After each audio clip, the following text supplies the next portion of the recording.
The goal is basically to do a recap covering everything I've learned over 100 plus episodes.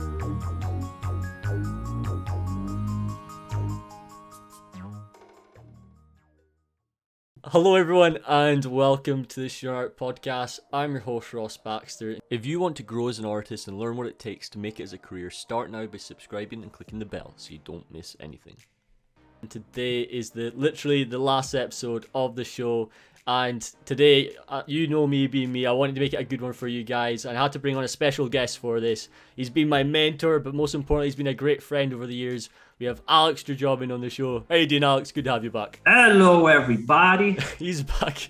Great. Back for the final I am episode. great. You're doing great. Happy to hear it, dude. So, for the final episode, if you guys have not saw the recent announcement, the goal is basically to do a recap covering everything I've learned over 100 plus episodes on the show, etc., and hearing Alex's perspective on these topics. And just so you guys know, so no one panics, this won't be the last content on the channel. It's just the start of a new journey to bring you guys something better and something fresh. And we'll dive into these. Basically, we've got 12 topics I'm going to share with Alex. And we're also going to have some fun as well, talk about some stupid stuff as usual. But before that, we'll start off with good old introductions first. Take away for the last time, Alex. Tell us a wee bit about yourself. Hi, I'm Alex. I am a 3D modeler in the game industry, and I do this long time. Too long, and yeah, I don't want to age. And I've worked in many places, like Lionhead, Microsoft, and Digital Extremes. I still work there. And some other places like Axis Studios in Scotland. And I think that's about it. Yeah, that's it. That's all my credentials. What he's basically saying, he's worked everywhere. Check my LinkedIn. Yeah. I worked everywhere. I've done everything. In sync as well. Perfect. You love to see it. Exactly. Right. So, like I said, we're going to be diving into these topics, and we're going to start off with a very important one. It's something that I learned early on from Alex himself, and it was a big mistake that I was making for a long time. And once I learned this from Alex, it helped me get where I wanted to go. And it was because of Alex I was able to get into the industry. So let's dive into the first one, Alex. Building the right portfolio. To me, over the years, I think a lot of people will agree that there's certain assets and certain pieces that's going to be more of an advantage. What's your thoughts on this subject? We're starting serious there, Ross Baxter. We're going straight in with the big one.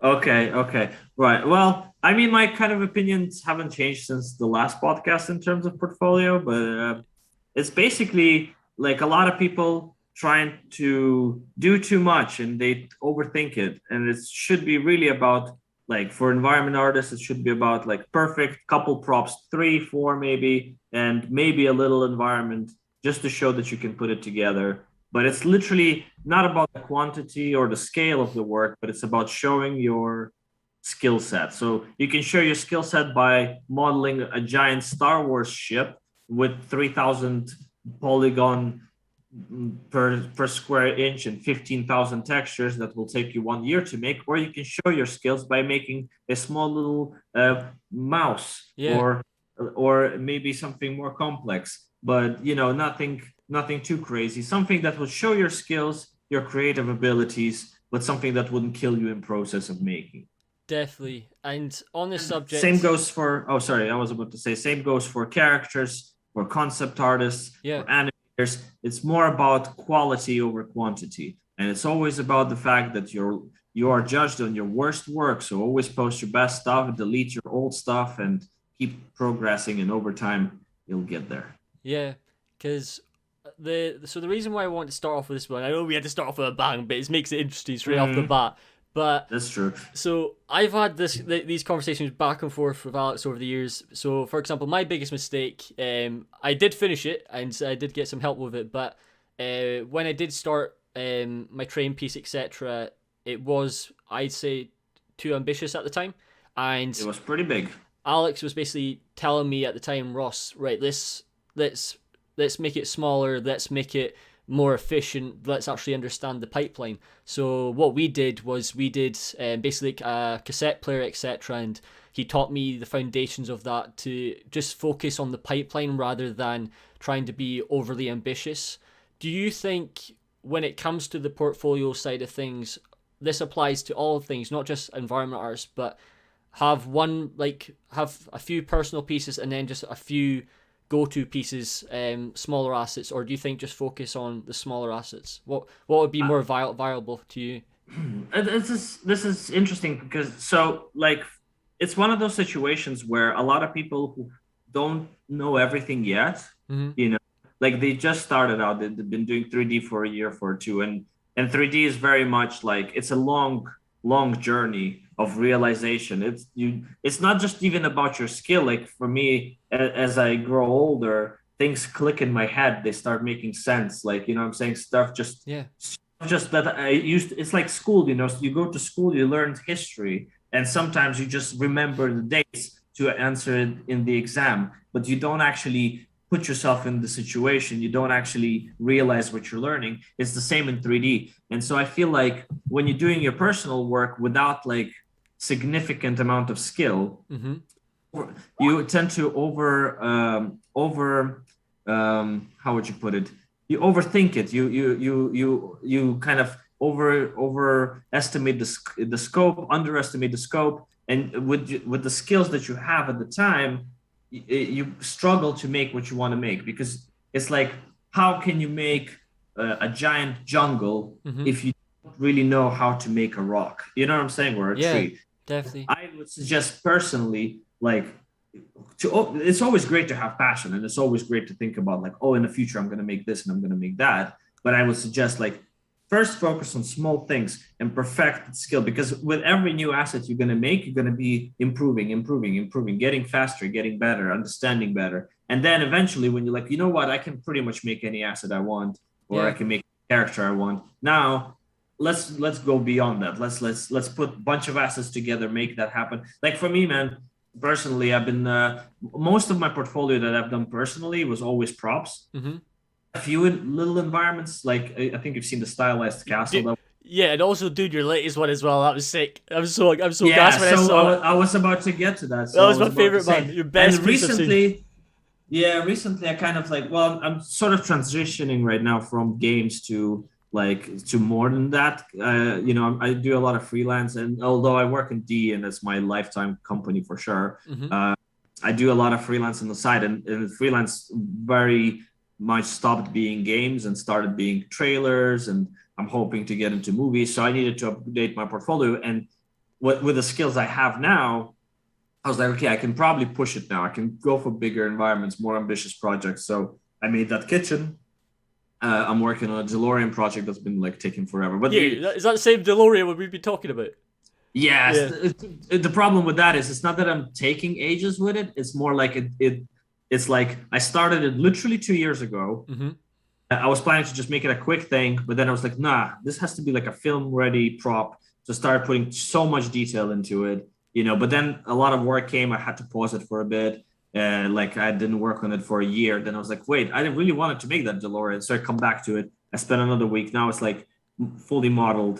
I'm like, okay, it needs an environment now. So I keep updating it and upgrading it. And it's been 2 years. I'm still kind of like wrapping up the textures. It's definitely going to look amazing when I finish it. But you can see, because I took such a big scale. If I was just to make something smaller, it would have made it by now. It was just like, it's one of those situations where work is starting to get in the way of my personal work. Yeah. And unfortunately, like, so obviously the work that came is a lot of trailers.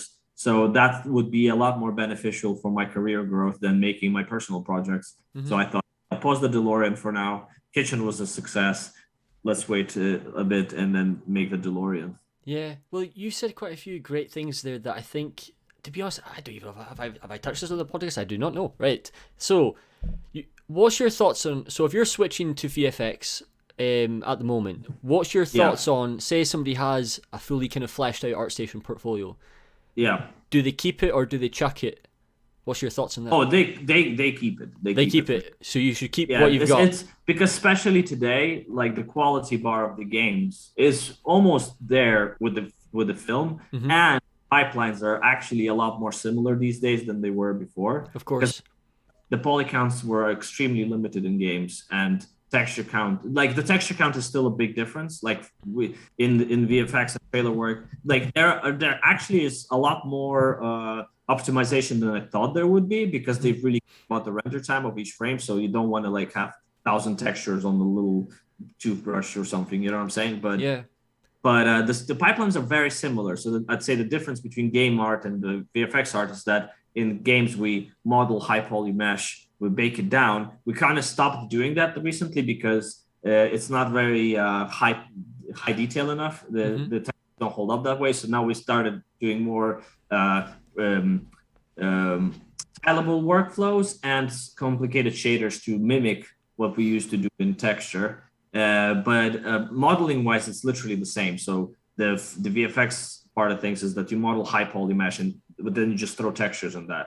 And so VFX used to be heavy on in Mari, Hmm. but now Painter is pretty much taken. Well, like I haven't worked on feature films yet, but like the trailers I worked in, everybody's working in Painter, so it's very similar. The only difference is the UDIMs. The UDIMs is basically like in game, like normally you would have one texture Yeah. and it from 0 to 1 UV scale, but UDIMs is the same thing, but you have like 15 textures fit into one UV set.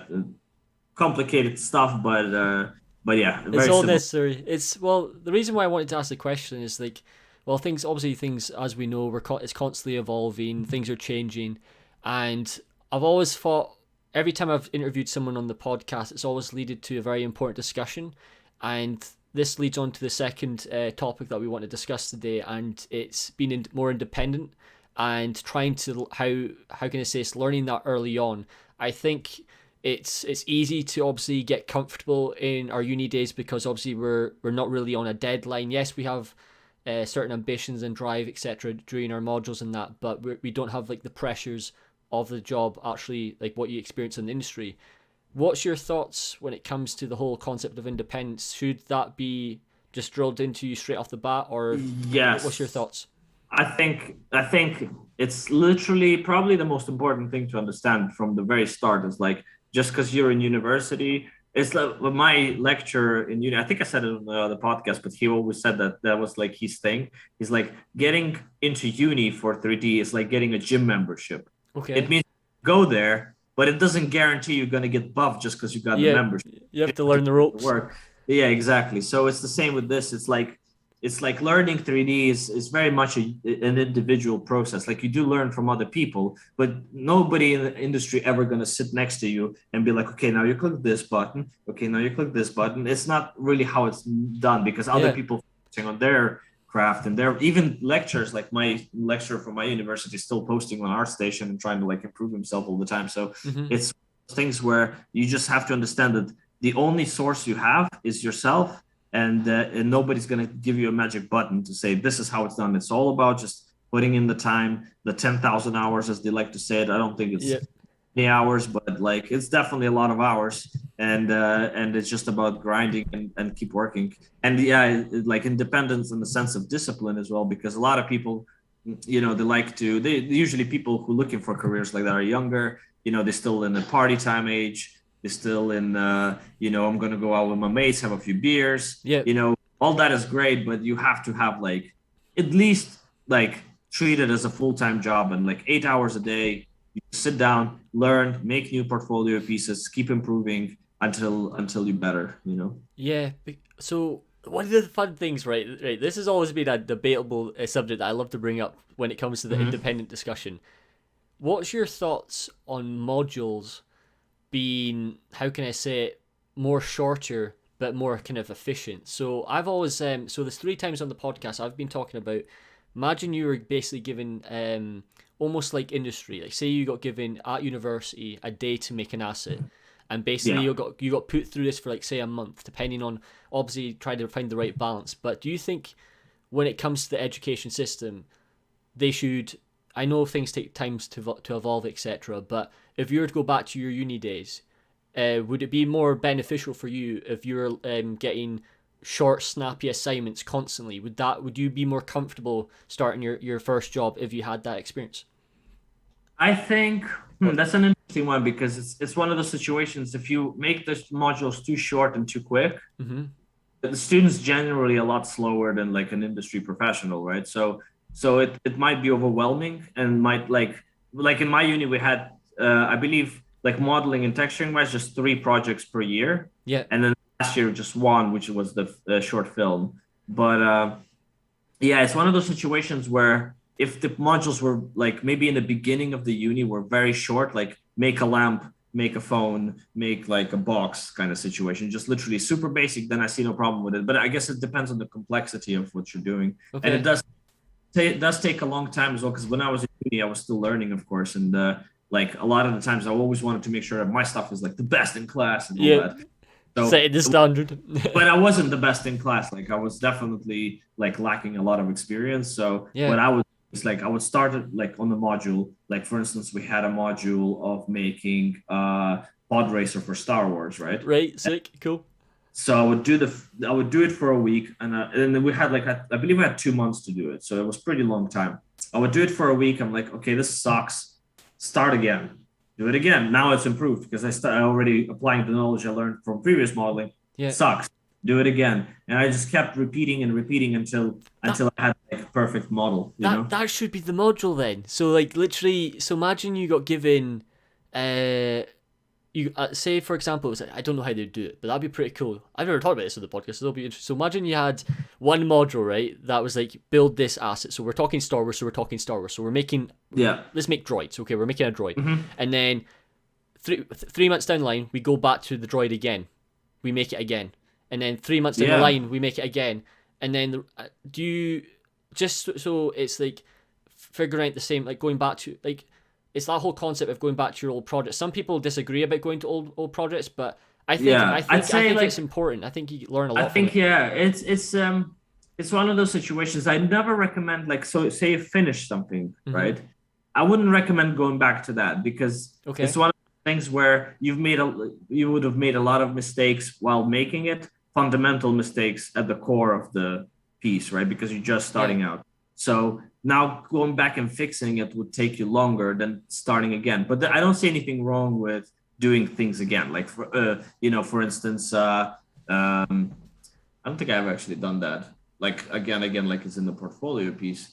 But yeah, I'd say it's definitely one of those things where if you have modeled something before, that's how you also get very well specialized. If you made some trees before and then you're doing it again, that's how you kind of learn in general, and then you can become a specialist in tree making. So that's a skill to have. But yeah, I'd see no problem with that. But I would say I disencourage the idea of kind of like, say you've made your droid for Star Wars, and then it's like, oh, if only I just like added a few loops here, and like it's basically what's in the industry known as polishing the turd. It's like it's too late. Just do it again. You know what I'm saying? Just start from scratch, apply the knowledge you have learned from the previous project, improve on it.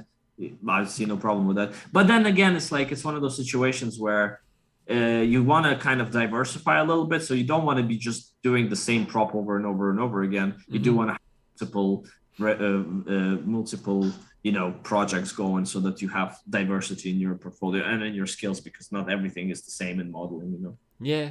Well, like the reason why I wanted to bring this up was simply because you know me. I kind of get very sidetracked to making furniture all the time. Literally all the time, just making the same flipping type of chair. But here, don't judge me. I love my chairs, okay?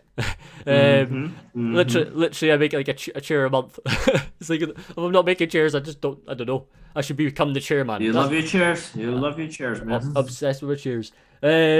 Right. So. Reason for bringing up this subject was simply one of the biggest weaknesses that I've talked about every time that I've always faced, and it's something that I think should be taught more, or at least acknowledged earlier, is production speed. So the third main topic we're going to dive into is production speed. So I actually had a good chat about this with Dylan Abernethy on the podcast, and basically we were talking about what's like the kind of deadline for an asset. So basically we discussed about, say, 3 different assets. How long will it take to make such asset? When it comes to the education side of things, but also the portfolio side of things, how strict should artists be on that kind of timeline? That's very. It's an extremely Debatable. complicated subject. It's Yeah. not even like, yeah, because it's like, okay, well, like for instance, I work in DE and I work in Access, and it's like the speed difference is completely opposite. In Yeah. DE, it's a lot more laid back. We kind of get a lot of time to make things, and it's understandable because everything has to be super optimized. But like it pretty much gives us more time to do our stuff, right? Which is great because you get, it's not as much pressure on you. And like in DE, on a small prop, like let's take like the same prop for all the industry, so that like let's say in DE, if you were making, let's say a computer console for like Okay. one of the or something like that. Cool. So in DE, you would have about a week to make one. Like it would imply like we have a very complicated pipeline these days. It's a little bit different. So we don't use baked textures as much anymore. We use trim sheets. So you would spend a lot of time on modeling and topology and stuff like that. Yeah. But you have about a week. I would say for the same prop in Access, you would have to model it. You would have a day, or maybe two if you're lucky. Okay. And that's basically in games, your props are viewed from all kinds of angles. They have collisions on them. They have to work perfectly. They have to be perfectly optimized. So you do get extra time for all these, like, because you basically, if you were to make a computer console in games, you would need to make sure that the back of it is perfect, sides of it are perfect, that poly count is like acceptable for whatever is the poly count for the rest of the assets, so on and so forth. Yeah. In film and VFX, that's not a concern at all. And most of the time you model to the camera. So it's like, as long as it looks good in the camera, they don't care if the back has holes or whatever, you know what I'm saying? Yeah. So you basically work a lot faster. Yeah, that's pretty much how the speed is. But to be honest, there's slower artists, there's faster artists. The leads always know who takes a bit more time, who's a bit faster. Like I think in DE, I'd say I'm on the faster like speed artists. Mm-hmm. So I do get a lot of like force major tasks, like we need this tomorrow, dude, please do it for tomorrow, please, we have fire out, get going now. Yeah, let's get it done. Yeah, while in Access, for instance, it almost feels like it's always like, please tomorrow, now, let's do this now, we need to show this to the client and blah blah blah. So basically it's the speed is a lot faster, but it's still manageable. Like there's never like a situation where something is like beyond comprehension. And I'd say like so there's a lot of modern, like this like sort of a new generation of artists now, mm-hmm. who know all the procedural stuff, not just like substance. I was just about to say, yeah, there's so much things in play now. They know Houdini, they know like, there's so much stuff now. They know coding too. So like a lot of people like do that. So they are like, you literally would like sometimes model something and some other guys just like, while you were modeling your computer console, I have created an entire dock of spaceships just by clicking a few buttons. Yeah. So that's also a little bit of so I'd say like it's very beneficial to learn like these kinds of things these days, Yeah, it's keeping up to date with and being okay with, like, I think there's been quite a few great discussions on this subject. Is like ever since, like, especially since I started, everything has obviously, it's been like almost 10 years now since I started doing 3D, and the one thing is like everyone's finally definitely in the last 3 years finally got okay with using pre-made assets. And I think it's great to see. So when you're making your portfolio, no matter what it is, like you've seen animators for years, obviously they no longer have to stress about making their own rigs or doing their own skin weighting or whatever chaos it may be. But it's great. So just start focusing on reusing things, be smart as you possibly can, and take it from there. But one last thing on this subject: do you think speed is something people should be wary about as much when you're a student, or do you think just let it gradually build? I think like I never met an artist who like is ridiculously slow. Let's put it that way, right? Okay. I think speed comes to you with your experience. In time, and some people are slower. because some people like, they like for instance, my pipeline is I make really crappy model and improve on it, and then improve on it until the deadline. So like no matter what, when the deadline comes, I'll have something to show. And some people are the opposite. They're like, I just need to make everything perfect. So this vertex has to be here. So this vertex has to be here. So their pipeline is slightly different. And they be a bit slower, but then they always post perfect stuff when the time comes, So I think it comes with time. It also comes with software. Like we were kind of like you and I were having this problem with the Maya versus Max thing, and Max, like in terms of modeling, is significantly faster. But not to a point. You know me though, I'm a Maya addict. Yeah, exactly. And look, there's many people who use Maya for modeling, and they swear by it. You know what I'm saying? So they're used to it. They know how to go around the slow bits. So it's one of those things that it just comes with time. I think it's the more you do it, the faster you become, and especially when you like. In my experience, like I've made some rocks. My first time I was making rocks were very slow, and the next rock I made and now it's like, if you want me to make a rock pile for you, I can make it in half an hour. So it's because I've made like 1,000 gazillion rocks by now. Or the same with like sci-fi stuff. I wasn't really fast at it when I joined DE because I never did sci-fi before. And now it's like, oh yeah, I can just make very, very fast because like I know the tricks, how to make the flow better, faster. And I think it's just time really. That's all it is. It's just software, like if you are Houdini expert and if you are like in Modo or Max, you would have advantage in that. It's sort of like a little steroid for you kind of thing. But said that doesn't matter. You can still use whatever software you want. And actually, like recently, I was about to say as well, a lot of people switching to free one called Blender. Blender. Here, I switched as well. I've been giving it a go as well. Industry, it's insane. I'm so surprised, but it's because it's free and I tried it because everybody was like, you have to try it. I tried it. In my opinion, very similar to Maya, but really, you think? Yeah, like the UI and stuff, the way it's designed. I'd say interesting, right? Okay.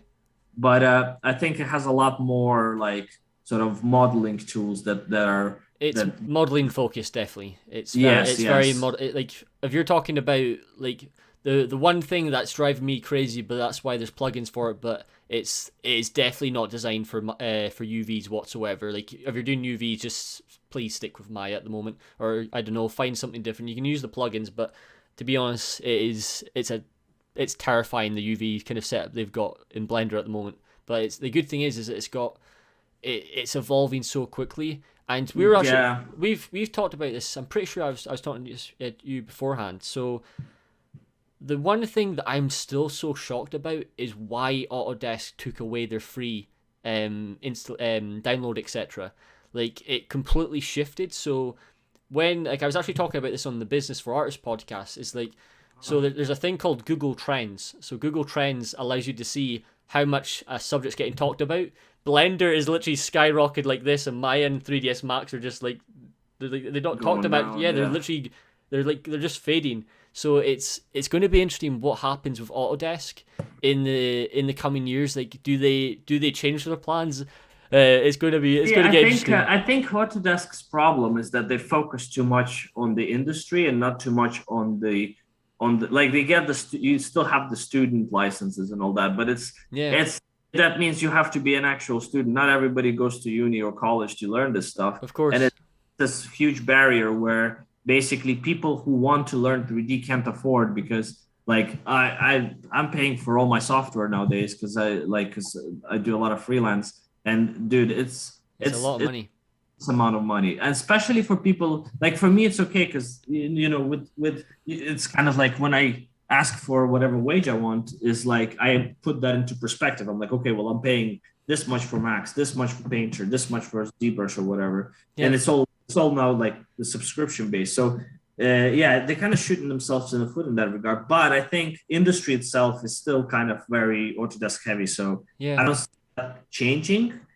But it creates the situation where a lot of new artists will be going in with Blender's knowledge instead of Maya or Max, which is again, it's like it doesn't matter because in the end, in the industry, they don't care what software you use; they only care how good you are. So as long as you learn somewhere. So if Blender is the way to go. I'd personally recommend it, because I feel like every new artist for sure, like that I dealt with who's like under 25, all of them blendering. Yeah. This is true. Well, that's the thing. Like, ever since I saw the announcement from Ubisoft going Blender mode, it was like there's so much things have changed, and then obviously everyone's still on the riding the wave of Epic Games and stuff, buying everything. So I'm pretty sure it's going to get interesting. It's already been interesting these past few years with all the different business transactions, etc. But we'll see what happens.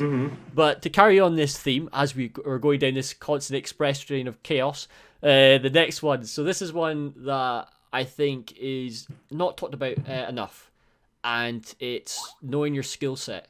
So understanding how, like, where you actually are at this moment, and not being misguided by friends and family. Like, are you here or are you here? Like, where are you actually at? What's your thoughts at the moment or what advice would you give when it comes to identifying your level as an artist? Has there been really simple things? This is a very hard one, because like you said, like friends and family and stuff, it's like when I was younger and I started my first 3D, and I would show it to some people, and for them it's literal magic. So they literally like, oh my God, how is this even possible? You're a magician. It is changing these days, because with social medias and all these things, people kind of access to some basic 3D these days. So like even even your parents or your brothers or sisters probably like know somewhat a good quality 3D versus bad quality 3D. Because when I started, it's literally you make a sphere with a few eyes. They're like, whoa, genius! How is this even possible? What is this nonsense magic? But you have to be really honest, because like I was saying on previous podcasts, it's like if you want to work in a company, you have to be able to make stuff for the company, right? So it's like, if you want to work on Call of Duty, you have to be able to make props for Call of Duty. Like, you have to look at your prop and say, okay, this prop is good enough to be in a AAA game right now, and it will not be like sticking out like a sore thumb. I haven't seen a lot of people, and I'm a victim of that as well, and pretty much everybody is. It's like when I'm working on something, I'm like, wow, masterpiece right there. Pretty much nailed it. Like, best stuff I ever did in my life. 5 years later, I look back and I was like, what was I thinking? And it's hard. It's very hard to tell. So your best critic will be like your interviews and your portfolio on ArtStation, and I'd say like a good way to as well is to not post on ArtStation, but post on like things like Polycount. I'm hoping that's still out, but it's still going. There's still quite a bit of interest in Polycount.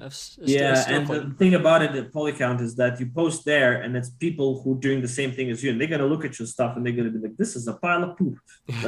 This is why it's a pile of poop. Work on it." At first, you're gonna be in denial. You're like, "How dare you calling my masterpiece a pile of poop?" But then when you start looking back at it and thinking about it, it is. How dare you build that pile of poop?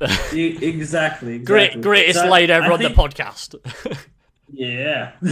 But I think forums, like you just have to post on forums. Always post. But ArtStation is not the same. ArtStation is kind of like your final project showcase. So usually what people would say is like, great, thumbs up. Sometimes you'll get like, oh, I wish you changed this a little bit or something like that. But generally speaking, the comments you get on ArtStation are more about like just encouraging comments and saying, self-esteem, woo. Self-esteem, exactly. But like on Polycount, it's the opposite. You will just literally post something and people are gonna shit on it, and they're gonna critique it, and they're gonna be like, this is wrong, this is wrong, this is wrong. Generally speaking, all artists are, well, not all artists, but at least I am. And I feel like a lot of people are, they kind of like don't like to be self-critical. So they're like, what are you talking about? But then secretly like, oh, you know what, he is right. He's telling the truth. Posting on forums is the best way, but also trying to be like somewhat objectively honest with yourself, looking at your portfolio and thinking like, you know what, I'm not there yet.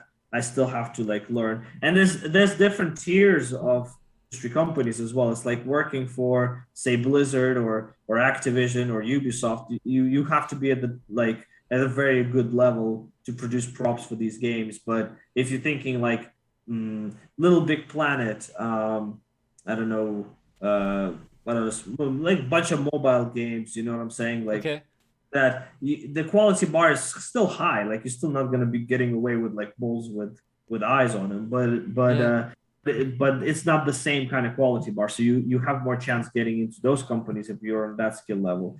But like I was saying to you before in previous podcasts, it's always easier to get a job in a giant corporate company than it is in a smaller independent studios because they're just much more pickier with their staff. Well, so one of the things you said there, right, and I don't think this is talked about enough, right? And I will admit I've fallen into this trap many times, and I think a lot of people do with social media, because we're going to be diving into social media in just a second. But the main question I want to say here is, don't let likes encourage your level of skill set. Like, you can have 1,000 likes, but the question is, who's that 1,000 likes from? It's a very misunderstood. Like, one thing that I've realized, and it took me ages to realize it, but there's so many incredible artists on ArtStation who have very small following. So just because you have more followers or likes, etc., it doesn't mean that you're necessarily a better artist or you're at the skill set you need. So always be cautious when it comes to the feedback on that side of things. Yes, the dopamine rush is incredible. There's nothing better than people gassing you up and making you feel great. Very but true. You have to be smart with those likes, etc. And the reason why I want to talk about this is because it transitions into something that I've been pushing very heavily on the podcast. And I mentioned this earlier to Alex to talk about limiting your circle of knowledge. So one of the things in many of these interviews is there's so much noise.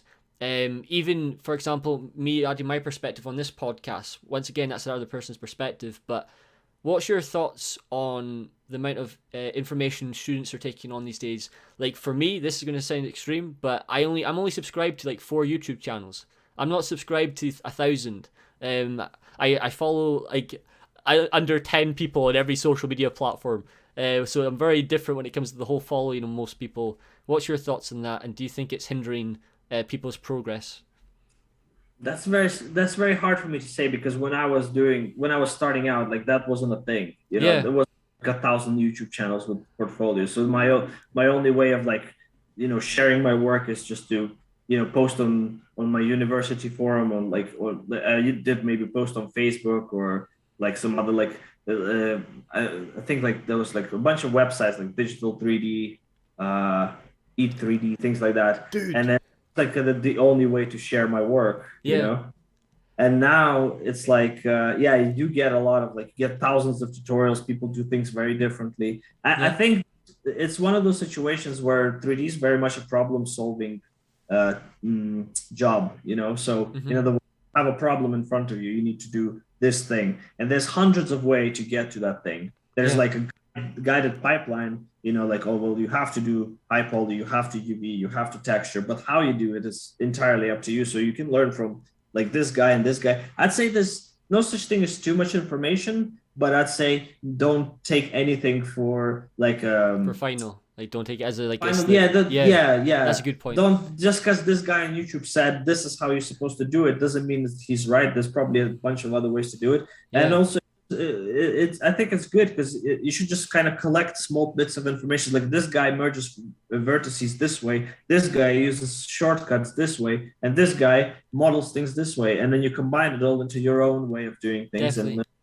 And with every little video you watch, you probably get better. But yeah, and unfortunately, I'd say like a lot of you, especially YouTube, is not exactly like I treat like YouTube right now as it was digital tutors back in the day. Like digital tutors, a great source of tutorials, but they weren't like master classes. They weren't like, oh, here we're gonna make this Diablo level, environment. It's more about like this guy's gonna show you how to merge vertices in all these ways, and this guy's gonna show you how to. I'd say like that's what YouTube kind of is. It's great for these kinds of things, like how do you like do this or how do you that? But to get like a deeper artist perspective, I think you still should subscribe to like Noman Workshop. Noman was everything for me, man. I think Noman still is. Like so I don't know good. any other ones. Mm-hmm. It's a lot of.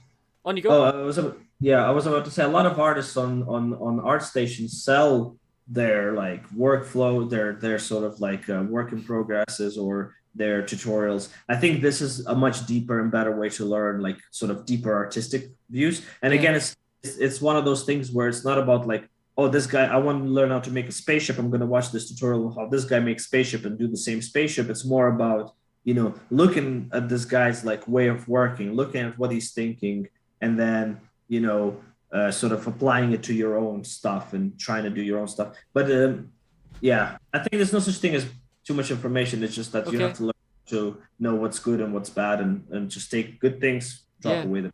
Definitely. No, that's one, because it's one thing I have to get better at. Because I was, the reason why I was bringing it up is because I think it's just because through my experience, I think I was just listening to too many opinions, and for the way I think it flooded me. It just didn't work well. But I think obviously once again I should be more open to, obviously once again there's still lots of things to be learned from all these different variations like you said. So yeah, explore it, see what you think works for you, and try and implement it like Alex is saying into your pipeline so that you get better at the job at hand. So right, this one. So we're halfway through. We're only halfway through, mate. So I hope you're ready for this. Already? Sure. Here, dude. It's been like what, 50 minutes? Too fast. Oh, really? Okay. We've been flying. We're always flying. It's just the constant chaos when we're talking. It always is. Right. So speaking of chaos, this is actually going to be the opposite of chaos. Should artists slow down? Are we trying to move at too rapid a pace? Do you think students are trying to get there too soon? Yeah. Funny enough, when you were mentioning the subjects you were saying, I will probably disagree with this one. I don't know what you're gonna say. Yeah, I don't know. Like, I don't know. It could be taken in many ways, I suppose, right? But do you want me to give you my opinion first to make it easier, or does it make it worse? Yeah, go on. Give me your opinion first. Yeah, let's hear what you got to say. Right. So this is, like I said, so once again, this is like a collection of all these interviews combined, listening to different people's perspectives and trying to figure out what I think's right. So I feel people put so much pressure on themselves to try and get this dream job that they feel like they have to kind of learn everything straight away. And sometimes a lot of students are forgetting to actually learn the right things. Like a big mistake I made was it took me to my final year of uni to understand what all the texture maps were. Like I should have learned that earlier. And I think if I slowed down and figured out, right, this going back to one of our important points that you mentioned earlier. So if I slowed down and figured out, right, what do I actually need to know in terms of the right assets, so I understand the pipeline, so when I get the job, I'm more comfortable. If I focused on those assets, things could have been smoother when I first started. And then I think when it comes to the whole speed thing, I think people, I might be completely wrong with this, but I think people are under the impression that the industry is always growing at this insane rate. Like, I know it is evolving and things are changing a lot, such as software and that, but if you actually look back at it, Maya and 3ds Max has not gone anywhere in the last 10 years, or last 20 years.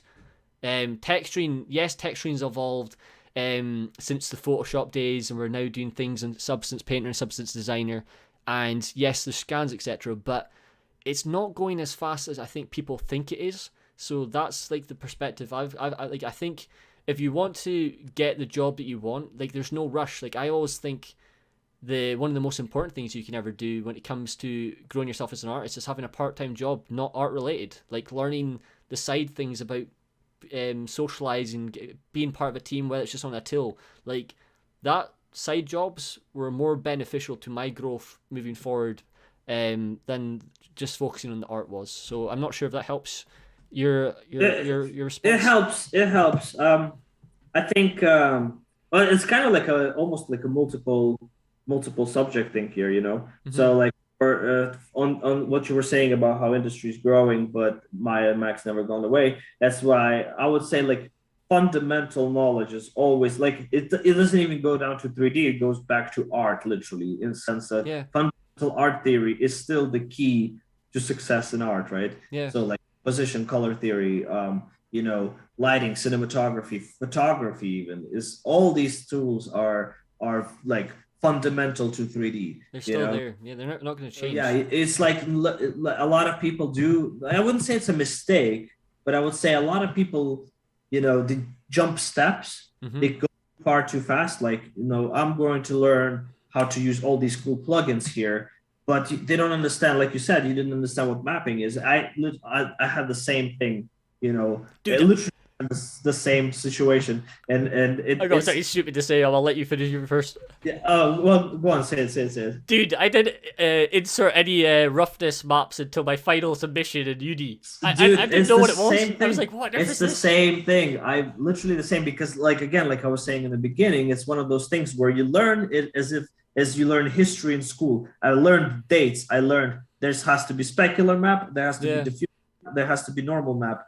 I didn't understand why or what they do or how they work, so I was just like I would be literally going around and asking them, so what's this the roughness? Well, we didn't have roughness when I started. It was specular map, rough, diffuse, and because we didn't have yeah, roughness. So specular was roughness and specular at the same time. But anyways, and I would be like, what is it supposed to look like? And teachers would be like, it has to be contrasty. And I'm like, gotcha, sir. Let's do back this. to the basics. And everything would look super glossy or super rough or weird. And because I didn't understand what it actually does and why Yeah, it does, until one day just like clicked. It's like, wait a minute.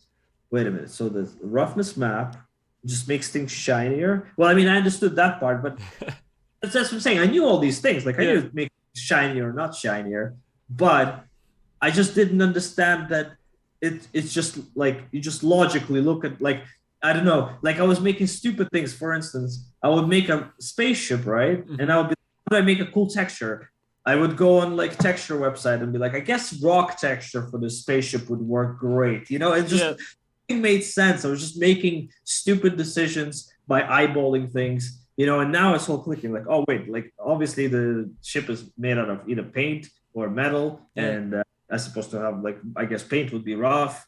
I mean, paint would be glossy, metal probably like somewhat rough with metalness on. yeah, And so all these things just click. They just come to you in time. I think you do usually like I don't think slowing down or speeding up or looking at a certain thing too many times is going to help you with that. I think it's just one of those situations. The same way, like composition came to me is like hmm I started doing photography a lot, and I'm yeah, like, wait a minute. So the composition in real life with photography or it's cinematography and camera settings, like it's all the same as in 3D. Like the yeah, the the focal range, the lens size, the f-stops, it's all in there. It's all mimicking life. So if you learned how to use video camera and photo camera to a good level, that means you would have that knowledge for 3D. So yeah, but in terms of like what you were saying, slowing down in yeah, general, I think it's one of those things like I personally am under belief of grinding. So like if I wanted to learn things, I would go really fast. But to your point, though, you're correct because a lot of people want to get that job and not yeah, focusing on what they're actually doing. So I would say like you have to just have passion for your own art to yeah, make art first and think about the job after because it shines through when you make great art no matter like how much time you spent on it as long as you care for your art yeah, the people gonna see it and some people more like because Alex on the podcast said I have to have a gun yeah. a car and the 3 barrels in my portfolio. This is exactly what The almighty barrel. yeah, I will find the tutorials how to make each one of those objects and put them Yeah, on my portfolio. And you can see in their portfolio because they bland, they are yeah, like if a person makes a gun, if he doesn't care about it and just wants to make it for the sake of it, it's just going to look like a replica of a gun. Maybe yeah, some will have better quality, some worse quality. But a person who cares about it is no. This is a gun of like a Star Lord from space, and it's gonna have like this wear here. I'm gonna put some sellotape here, some cool logos here because he yeah. cares. He wants to make it interesting and fun. So I think that's what differentiates good art from not so good art, really. Well, you answered quite a few really cool things because I talked to you about this off camera. So one of the fun things, so everybody knows I'm addicted to Harry Potter, so I always make Harry Potter stuff. And to Mm-hmm. kind of go on this topic, right? So I was making my Throne series, etc. And then I was talking to Alex. It's like I actually just by making stuff that I enjoyed, I got offered a job to work on the new Harry Potter game. And to me, I was like, that's the greatest opportunity of all time. And it wasn't even planned, even though the dream was that. But it's like you never know what could happen. Like that's why, like when it does come back to the first question we talked about choosing the right assets, it's the reason why we really focus on that was because there was a lot of mistakes, particularly in my early days, that I didn't know, and as a result, it was making my job in the industry harder. So by choosing the right assets and learning the fundamentals, once like we just discussed there about texturing, etc., it just makes things so much more smoother. And one last thing I want to say before we get on to the next one is, it's going to sound so silly but so simple. Please take your own photos for reference, because the biggest mistake I always think people make is that they forget that when it comes to Google and reference and stuff, everything's different composition, it's different color graded, all the different reference you're gathering. Yes, use that on your pure ref, etc., when you're building your folder. But it's like, what's your thoughts? Because I think people forget that, like, say if you look up, I don't know, since we're being heavily Star Wars themed today, we're talking Star Wars once again. So say we're looking at, I don't know, tons of reference from Star Wars. Depending on where that's reference been taken from, it's going to look slightly different. So your understanding of the metal texture or whatever material it may be is going to look slightly different. So I think taking your own reference plays a big part in creating better results. Agree? Disagree? What's your thoughts? Because you're thinking there. I'd say to an extent, like I don't agree too much. I do agree it helps. It's like, okay, you can disagree as many times as you want. Yeah, because it's like one of those things where when you do take your own pictures, you see the objects in real life, so you understand like the material compatibilities of it, I suppose. Like I don't know, like edge wear, things like that, and a lot of people do it, or I don't know, like the roughness, metalness situation. Like you kind of can see better in real life what it's supposed to be. I think there's nothing wrong with getting reference on Google, but it's getting the. I think it's more, for me personally, I think it's more about like not even sticking to reference, but respecting the reference. You know, like for instance, if you're, well, for instance, say you're making a Star Wars, let's say a robot, right? But you've seen very cool Warhammer toys that have edge wear everywhere, right? Yeah. You know what I'm saying? There's so much edge wear, it's crazy. They have all these colors and all that. And so in your mind, it's like, I want to make Star Wars robot, but with all this edge wear.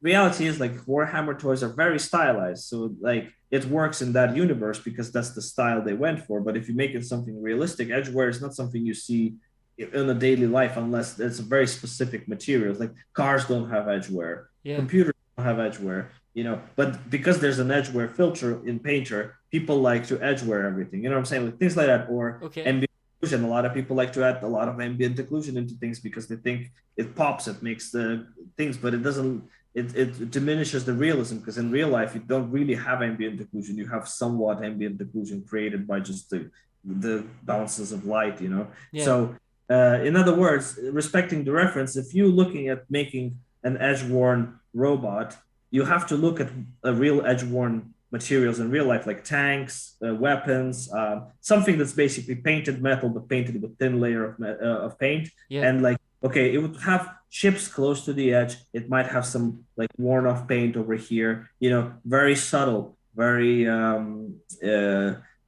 subtle, basically. That's a good way to put it. Or if it's like, if you're making a tank, it's been through war, then it will have a lot of it. But it's like a lot of people sort of trying to eyeball things and they end up overdoing it. They just like edge wear, they like ambient occlusion, they like noise, like these kinds of things, and they focus too much on that and overdo it. It's the same with like things like scale, respecting the scale reference. So it's like if I'm making a table and I was making a bunch of recently like things that were related to character height. So like make a table, chair, walls, ceiling. In the brief it says it has to be 3 meters tall. Oh, sorry, the ceiling is 3 meters tall. So I'm like, okay, well, let's see the furniture. What's the average height for the furniture? I'll make I don't know, an average height for a stool is like 60 centimeters, right? So I'll make it in 3D. It's like, wait, it looks weird. It looks small, tall, not so good. Like the character feels humongous compared to it, but it's because your eye is not really good at understanding 3D in the first place. So when you see it in 3ds Max, it all looks like stupidly scaled until you put the camera and composition together, then everything makes sense. So a lot of people would like, no. Table has to be like at least till characters like shoulders, you know, but also narrower things. So they don't respect the real values. They don't respect the reference and having like problems as it comes. Yeah. As it goes. No, that's great, because one of the things that I think isn't really like when going through uni, we were always kind of taught this, but I think a lot of people maybe sometimes forget this as well. Is like at the end of the day, when you're creating an environment for your portfolio piece, you still have to remember it's getting, if you're going to apply for gaming particularly, then obviously you want to think of the player all the time. So figuring out how is the player going to interact and what's the people forget the level designer's perspective. So for example, a great resource for this when it comes to level design, make sure to check out Max Piers on Level Design Lobby. Great friend, amazing level designer. But seeing how he thinks when it comes to the environment, and this applies to everything. It's the same for anatomy, same for character design, motion. Like, you have to base it off of like it goes back to the main question of the day. It's getting made for a game or it's getting made for a film. Therefore, make sure to design things around that. Like, what's the story reason for everything? Like, give things a reason. Don't just force it. I think, like, trust me, I've made that mistake 1,000 times, but I then finally learned to appreciate layout and space and really utilize it. Like, the more negative space, the better. Don't try and just keep adding. Sometimes we have to take more out, if you know what I mean. Very true. Yes, and yeah, I think it's I had the same problems nowadays. Like, well, not nowadays. Nowadays, I am very kind of familiar with scale. I'm always like, okay, this has to be like 3 human heights. Yeah. When I started out, it's not, like I have a really good eye for proportions, and if you make something proportionally correct, then you can always scale it up and down. But some people, like, they don't see it, so they make things like too low, too high, too wide, too narrow. So there's a great benefit to try and use real life references, not just in terms of pictures, but sizes, colors, the kind of damage in dirt. Like, that's another thing that was a problem with my kitchen, is like, you can't just apply like a dirt material to everything and it's just gonna look right. That's not how it works in real life. In real life, somebody put a mug on the table and it left like a few stains, or somebody put a hand on the glass and it left a few streaks, but you never get like a kitchen that looks like it's been bombed by aliens. It's not like you have generator buttons everywhere. Like, exactly. It doesn't work like that. Exactly. So it's like you have to be kind of like take reality always at what it is. It even applies to stylized stuff, because in stylized stuff, yes, your proportions are over exaggerated, yes, but your characters are still the same height. It's just that their heads are bigger and their bodies are smaller, or like arms are bigger and their feet are smaller, but like they're still human height. So you have to still think like, okay, this character needs to use this table. This table cannot be shoulder height because he won't be able to use it. So like it's all relevant. So I think trying to learn using real life scale and real life reference like that is very good. Dude, you've just reminded me of something. This is kind of off topic, but kind of not. So I was told that, I don't know if it was from a presentation, but from a friend watched, but he was basically saying, right, that Valorant has this really cool design process. So basically everything in Valorant is the same height. Like, there's nothing at all that's different. So they don't try to differentiate the characters. So male and female characters are always 100% the same for all the different skins, etc. And there was actually an interesting reason why they did this, and I never thought in a million years this would be the reason. But it was just to make shooting the guns easier, so that everybody could be on the same level. Same. I was like, I hear. By the way, I'm not a gaming expert. I play Call of Duty. That's about it. But I love my environments. But I was like, it's such a small thing, but that amount of time they saved by doing that was incredible. Yeah. Like, but that's actually that's the way it is in pretty much every FPS shooter. Yeah. They change the proportions, like, so you get sort of chunkier characters, skinnier characters, height almost always the same. Yeah. You have to understand as well that to make a character, you have a skeleton obviously for rigging and all that stuff. So all the skins have to match the skeleton. So you do get like minor, maybe like an inch here and there. Yeah. But you can adjust the skeleton to skin it a bit differently. But yeah, it's almost always all the characters are the same height, unless it's like a special character. Like, oh, in this one we have a raccoon, so he will be like half the size of the human. But like all the enemies in most all FPS shooters are always the same height. That's why interesting. Shoot in a row like that. Just spraying the AK-47. Yeah. In fact, I think that's how like modern gamer kids do it as well. They have like they have like their perfect like they know they're to shoot. Only rotate sideways and stuff like that. Yeah, it's all part of the thing. Dude, you just remind me of something. It's so Call of Duty, the new Call of Duty Vanguard's coming out soon. I saw the trailers and stuff. But the one thing that I've always loved that Call of Duty, for some reason, always changes almost every year now. But it's the simple concept of either having doors or not. It's either having doors or not having doors. So last year, the reason why I'm bringing this up, right? So I've got kind of big question to talk about when it comes to showcasing your environment. So when we're talking here about level design, so and interacting that into your scene, so kind of making it interactive. I know people obviously have their walkthroughs sometimes, especially in Unreal. You just have the character walking around the scene to just showcase it, etc. Like, that's a great possibility, or you can just do it with your cameras. But what's your thoughts of, say you have an environment and showcasing it as interactive as possible, so really being more level design focused? Is that too much? Do you think having that kind of perspective, like I said about the Call of Duty thing, having like a character walking up to a door, opening the door and like trying to give a story, or is that me being typical overcomplicated as usual? I think it's overcomplicated. Yeah, that's just me. Just get your perspective. Think about it. It's like this. If you're an environment artist, you're not a level designer. So like a level designer, probably, I don't actually know what level designers' portfolios look like. I imagine they just show off what they've done.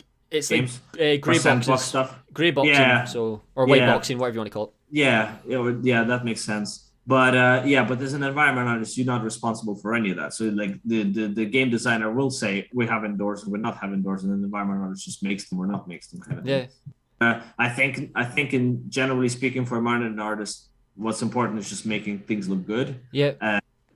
Things like that, like you can include that, I suppose, and you can put the characters in. But I think it's like unless you have a passion for certain projects, you're like, actually, I'm going to make a little game out of this or something like that. Yeah. I don't think it's necessary because nobody's gonna judge you on that much. Like They're just gonna mostly on what you've made and what it looks like. Because the only reason I wanted to bring it up is because at the end of the day, like you will obviously, yes, I know, yeah, especially if you're just started, you're not gonna have this control, but it's like knowing your reasoning why it would be there in the first place, like acknowledging the level designer's perspective. Like I always think of Uncharted, like how they always over highlight the edges for him to climb.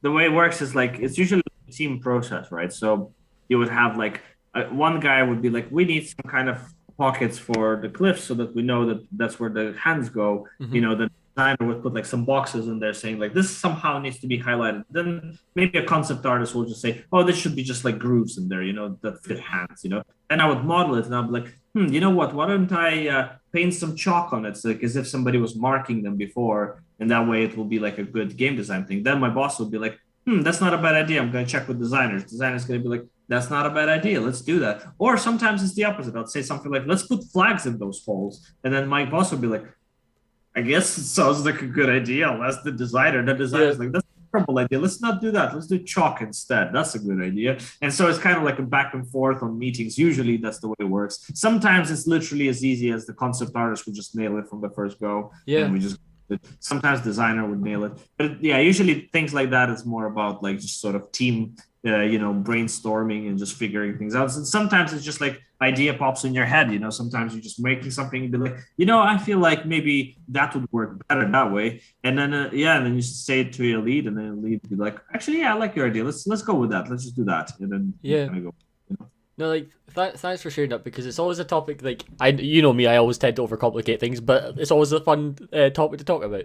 So, as always, folks, we've got 5 more main topics that we want to dive in today regarding, well, I say today, this is the last episode, obviously, but when it comes to this main highlight podcast covering all the main themes.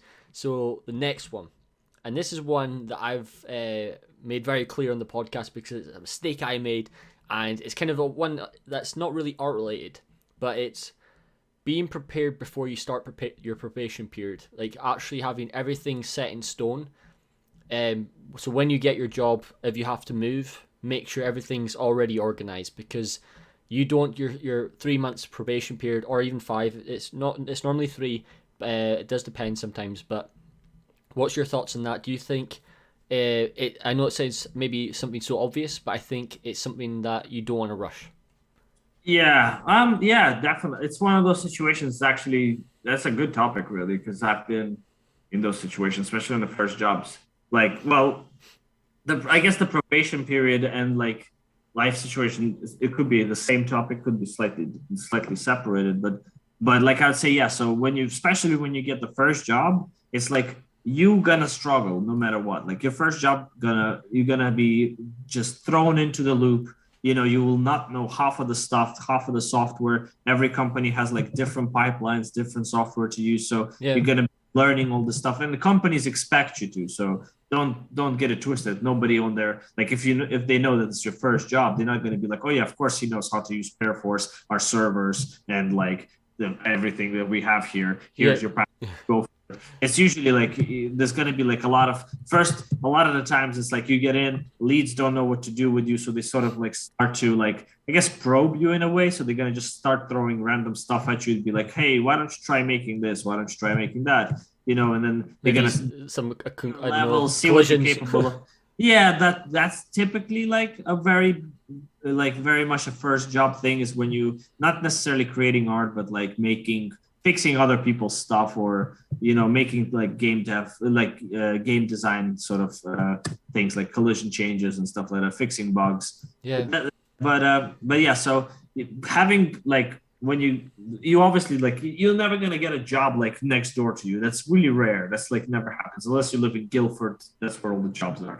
But usually it's like, oh, I'm going to have to move to Guildford, I'm going to have to move to Leamington Spa, I'm going to have to move to New York, or I'm going to have to move to China. It's going to be a lot of that. So you want to make sure you don't like oversell your moving capabilities to the company. In other words, they'd be like, when can you start? First thing you have to think, okay, I have to move, I have to get furniture, I have all this stuff, I have to find rent, I have to find deposit for my house. Mm-hmm. Also, I don't know how much this costs here, so I have to do all this research. So you would say, you know what, give me a month. And sometimes companies, like, very dependent on the company and dependent on your like status, like your like rank in the industry. But most of the time, the companies will relocate you. Yeah. Not necessarily when you're a junior, but like on your second, third jobs. But for me, it happened even on a junior. They would give you a relocation package. So they'll be like, okay, we'll give you £1,000 for a moving truck, or your deposit, whatever you need it for. We'll pay for your hotel for the first few nights here to get you started, stuff like that. So that's always helpful. But yeah, when you start your first job, you want to be in the right set of mind. You don't want to be like worried about your rent, or worried about your girlfriend, or worried about what you're going to eat tonight. You want to go there and you want to stay in the office, especially like when you first like few months, you want to literally live in the office, show that you're like the guy who like never leaves. Well, you don't have to do that, but if you do that, it sells you even better, Yeah. And then and so you don't want any external things bugging you, like, and it always happens. Like, when I was moving to Canada, it was like a nightmare because I had to find an apartment. It's really hard to find an apartment online in Canada. You have to actually be there physically. So I was basically sorting out my house, sorting everything out, and trying to do the work in the same time. But because, like, obviously I have a lot more experience, it was like sort of, it wasn't like a big deal to me, Mm-hmm. Kind of used to that stuff. But when it's your first time, it's like you're in chaos at work, you come home, you're in chaos. So it's very, very good idea to get yourself prepared before you start the work. So you want to make sure your apartment, everything's sorted. You thought as much of there's always going to be things that you didn't think about it. And most of the company is going to be super understandable. So you'd be like, listen, but that happened to me in Canada. It's like they hooked me up with 2 weeks of the hotel, but my apartment wasn't ready for a month. So I was like, listen, guys, I have a problem here. Hotel, I got 2 weeks. My apartment's not ready for a month. So I need to, find a new, plus my apartment has no furniture. So can I take 1 week off? I'll just do all that stuff, get it sorted, get it out of the way, so that, and it's always better to do it that way. It's always better to say, listen, guys, can I just take 1 week, get my shit together, get everything sorted so that I come back fresh and ready and get it going. Then sort of always be like, you know what, on Friday I need to do this, and on Saturday also, and then tomorrow I will be there tomorrow, but only at 5:00. But then day after I need a day off because I need to do my driver's license. But also last week I haven't attended for 3 days because I was sad. You know what I'm saying? So yeah, there's a lot of variables. A lot of variables. And in terms of your probation period, it kind of goes hand in hand, but your probation period, like you said, is about 3 to 6 months usually.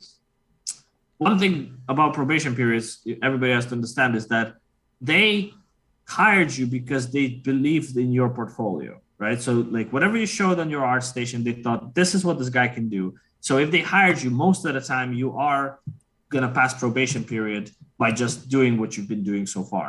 Yeah. But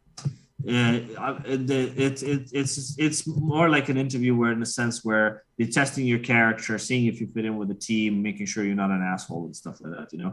But having said that, you know, people do fail their probation. It's not really common, but it happens, and so it could be because of, you know, stress. It could be because it's like, you know, you weren't prepared, or maybe it's because you weren't, like, you know, like especially in the first jobs, it's like you didn't, like, one could think that job will be doing this, but it was completely opposite of what you thought, and things are not working out. Like, you can't produce the art you need to produce. Yeah. So it's a tricky one, but with the probation period, I'd say it's easy as that. It's like, listen, if you just do work hard, you will pass it. And if you couldn't pass it, then you know you were working hard. It just means, you know, you just need to work a bit more, practice a bit more, and the next time it will be fine.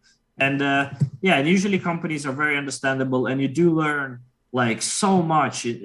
It's like your probation review will be in 3 months or 6 months, and usually your art lead will be judging you on your performance in the last 3 days, not in the last 3 months. You know what I'm saying? It's like, hey, are you now at this time when you're doing this review? So it's like, if you will learn a lot, you will pick up from other artists, you know. So usually it always works out. Like, I personally never failed the probation. I don't know whoever did. Obviously, people come and go, so you never know who failed it or not.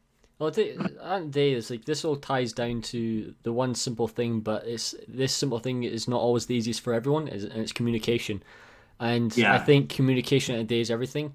I was talking about it on one of the previous episodes, how even in the situation of one of the previous jobs, even I struggled with the communication. I just didn't want to talk to anyone at the time. It was just because of a certain experience, and obviously I can't talk about that, but it's at a day, it all comes down to being honest with your team, figuring out, is there anything going wrong on your side of things that you need addressed. So being open with it, and it plays a massive part. It's always there's always going to be a lead or a boss who's a dick. You know, that happens sometimes. It's very rare in this industry, but that happens sometimes. And he will judge you, and he'll be like, "This is unacceptable, inappropriate." Like, usually it's sort of older people who would, like, not, you know. But most of the time, leads are very understandable, and most of the time, people want you to speak to them. They want you to come to them and ask questions. So, like, by asking questions, by being vocal about your problem, you're showing initiative. You're saying, like, hey, I don't really understand this. I'm being honest right now. Help me understand this. And people will always try and help you. So, yeah, you always need to just be vocal about your situations and your problems. Like, if you don't understand how to do something, it's always better to ask than spend the whole day Googling it and trying to figure out on your own. Yeah. And it always helps. There's always going to be that other guy who's like, you'd be like, hey, there's always one. There's always one. Yeah, there's always one guy who'd be like, hey, dude, how do you, like, use this program? I never used it before. And be like, Google. It's like Google. Everyone just says Google this. Yeah. But most of the time, again, people will always help out. They will be like, hey, yeah, of course, no problem. Here we go. This is how you do this. This is how you do that. And it's generally speaking, this industry is just amazing in terms of most people in this industry are nice people, and they're usually not very, you know, dickish. But you do get occasional guy who's like, what? But it's very rare. It's most of the time just amazing people. Because it's like, you know, it's the nerdy industry. It's nerds are always nice people. We're a creative bunch. It's what we do. Exactly. So exactly. We've got a few more important topics to talk about. Right. So this one is like the one that I think still shocks a lot of people, but it's something that you have to be just open to do. It's part of the job, and it's simply being adaptable. So, what mistakes have you seen over the years that people have made by not being adaptable, and why is it important to be adaptable and being okay to doing different things? That's a good one, because, well, right. So I'm very, like, that's probably up my alley. I'm very good at doing certain things and not super good at doing some other things, right? You know what I mean? For instance, this is like totally random, but like on Axis, the first ever task I had was to do foliage, and I suck at foliage. Like, I've never done foliage either. It's the one thing I've never done. It's the only thing I've never done. But the thing is, I have done it, and I sucked at it, you know? At least you tried it. Like, yes, but so being vocal, first things first. I say to the guy, to the boss. I'm like, dude, here's what's up. Total honest truth here. I suck at foliage. I could try do it, but I suck at it. Are you okay with me doing it? I'd be like, yeah, dude, just go for it. So first attempt sucked, and now I'm somehow became the Axis foliage guy all of a sudden. And I just That's your go-to type thing.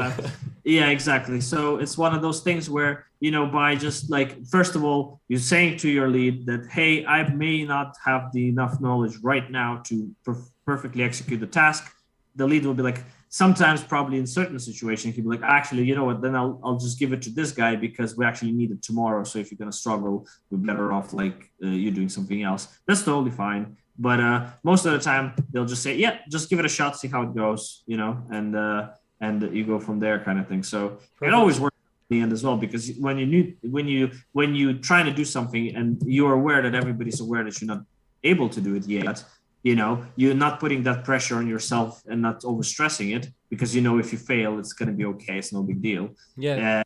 You are instead wasting that time, spending that time learning and just trying to get better at it. And it always works out usually, Right. So we've talked about, I know, a lot of different subjects. So we've pretty much covered everything. Well, a lot of things that I feel that I think has been the crucial points ever been discussed in the podcast. But there's one last thing. I was talking to, off camera with many different guests, and I was also talking to Alex about this a lot. Understanding your worth, the ability to also negotiate. Like, I think the one thing that, and it's not, I guess, ever really taught about, but it's understanding like the business aspect of the world. Like, at the end of the day, you're an artist, but you also have to realize you're also a business, even though if you don't own a business, but you're offering a service. So a lot of times you do. Yeah. So what's your thoughts on students or artists? Like, what advice would you give them about understanding their worth? Like, there's some artists who are students who are even way better than experienced industry veterans, etc. Like, how should they go about it? Like, what's your whole thoughts on this whole topic? So this is going to be the main topic to finish the podcast. The finished podcast topic. Well, okay. So in terms of like artists who are better than the industry people, that doesn't matter on your first job. Like, it doesn't matter if you're a god of 3D or if you suck at it still and you still need to learn a lot. No matter what, you don't want to overcharge on your first project. Well, first of all, nobody's going to pay if it's your first project and you don't have experience. Even if your portfolio looks like Mona Lisa, you're still not going to get that top dollar simply because there's going to be eyebrows in the studio. Like, why is this guy hasn't been working for that long? And also, just because you're amazing at actual art doesn't mean you're amazing at art for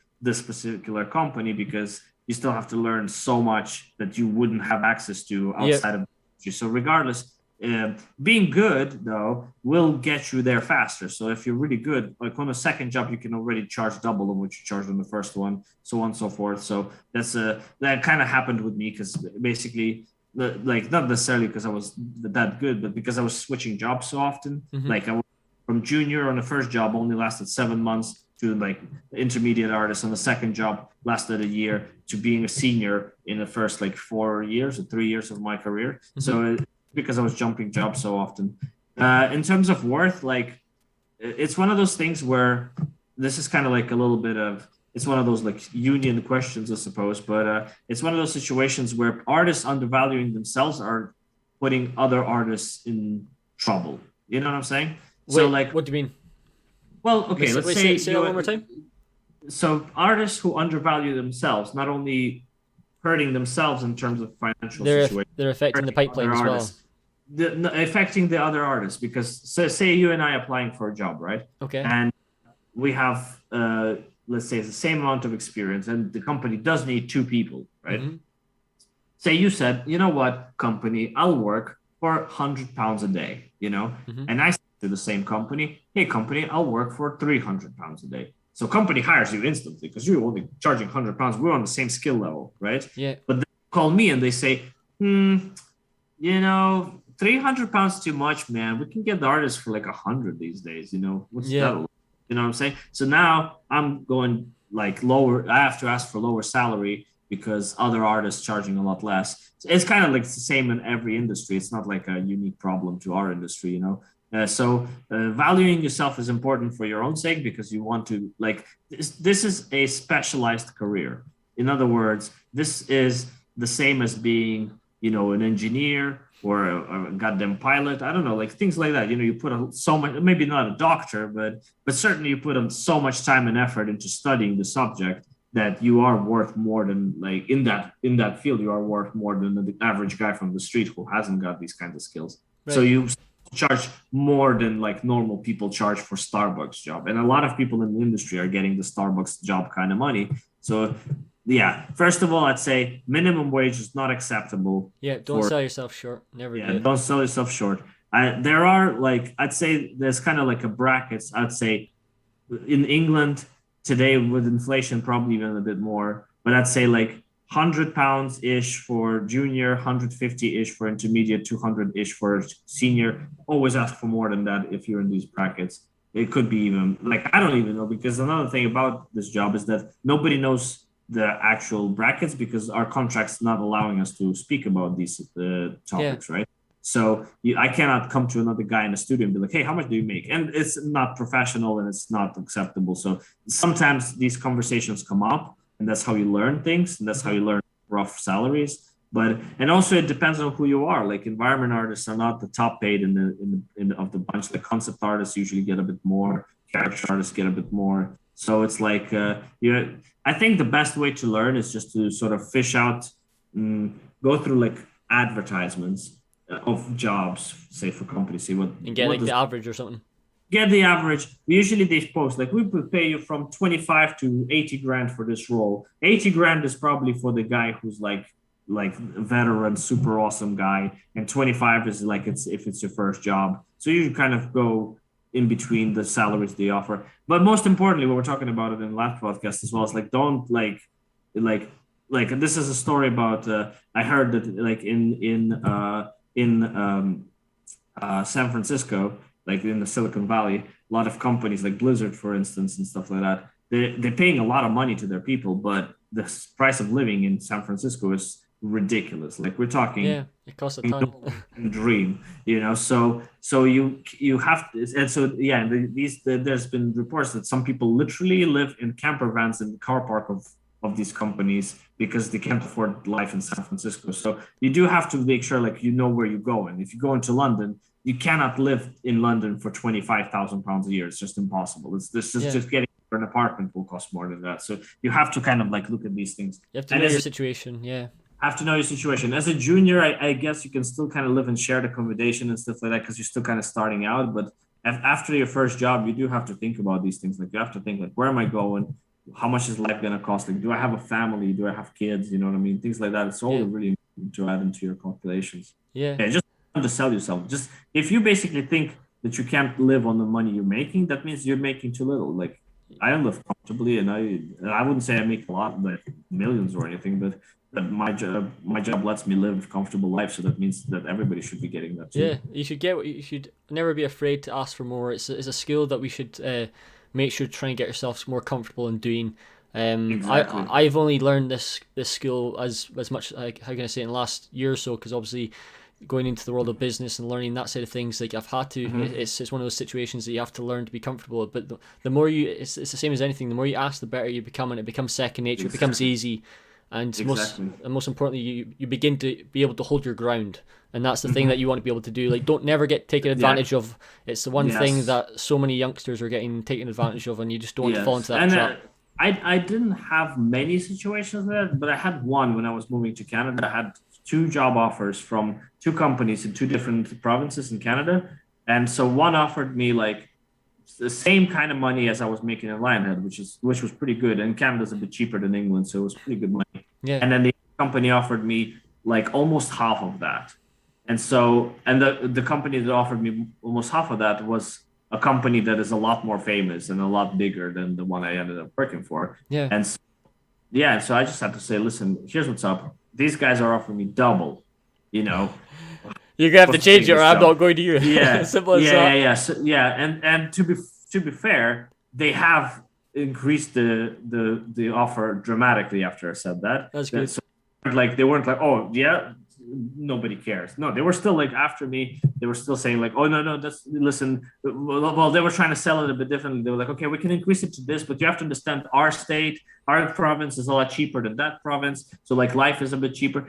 These are like kind of these are like modern ways of convincing people to work for less money. Yeah. So like a lot of people will say things like this, like, oh, but if you move to Poland, life is a lot cheaper here. It's never the case. Like life is never cheaper. Yeah. Like if your food is cheaper, your rent is more. If like even if all of these things are covered, you still need a computer. You want cell phones. You want all these like modern technologies. They always cost the same everywhere. So it doesn't matter if you're in America or if you're in Norway. It only can get more expensive than when you are where you are at the moment. So like selling out for things like, oh yeah, it's cheaper to live here. That just simply means if you go to grocery store, instead of £100 on your shopping, you spend like £90 on your shopping. But it's too close to be like to like cut your salary in half. You know what I'm saying? Yeah, you gotta be smart.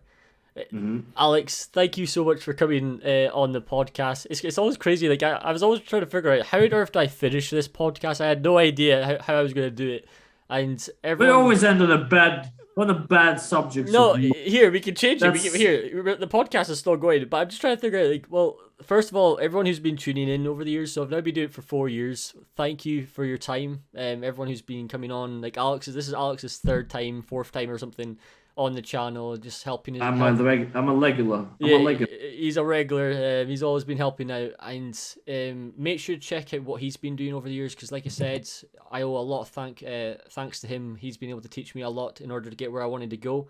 So, and he does lots of tutorials in the past that you can check out. That still hold up incredibly well today. That all applies. And all the guests, if you've been tuning in as well, thank you for your time. Is there anything else you want to say, Alex? Is there? I just want to say goodbye, Baxter. It's not a great podcast. It's not the end, though. It's just I the liked beginning. It. Just I hope you'll start a new podcast, and it will be better than the last podcast, and it'll be just amazing. Amazing. It's basically what he's saying is he knows I've got my new plan. It's basically how can I summarize it, folks? I've tried to put everything together that I've learned from all these guests over the years, and basically try to figure out how to make better content for you. And I think it was just the right time to change it up, and also change up the questions, because I understand, like, to be honest, I don't know what you think about this, Alex, but it's like, I generally feel like I've covered every possible topic. Like, there's only so much you can talk about. Like, there is, because like one of those things with podcasts is like, we're kind of just talking, right? So I can't like apart from just a conceptual knowledge, you can't really bring anything. And to be honest with you, I imagine like 90% of artists in the industry will be saying kind of similar things, because we kind of, there's not that much difference in things.